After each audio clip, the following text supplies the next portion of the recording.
I'm Curtis, and I'm with the Old Map Gallery. Wanted to talk with you today about a couple maps that we have in that are imagined lands by two great authors, one Tolkien, one C.S. Lewis. Indeed, both friends and members of a small literary group known as the Inklings.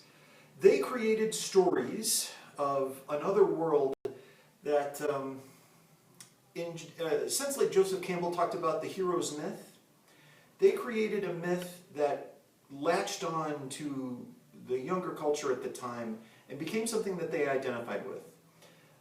While religion might not have been popular at the time, there was something that captured a lot of young people in these fantasy stories that evoked the hero's myth, and it resonated with something authentic to them of what life was about. Out of these two stories, Middle-earth became the playing ground for so much of what Tolkien would write about. This map from the 1950s was one of the early primitive maps that was included in one of the volumes and can be found now and again. It was the format of how kind of structurally the area would be organized, but it really didn't do it justice.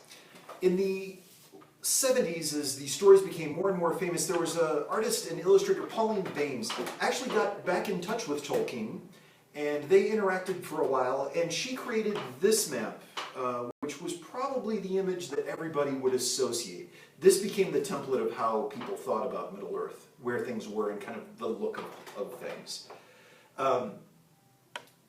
Done by Baynes as she was in communication with him. Later, in the 1980s and 1990s, the stories would gain even more ground and become not a subculture, but would wind its way into the warp and woof of culture.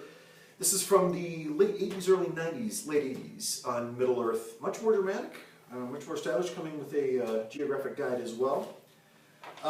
The parallel story that comes from the other author, C.S. Lewis, is Narnia. Also done by Baynes, that worked, and she did indeed communicate back and forth with C.S. Lewis, who was pleased with her work.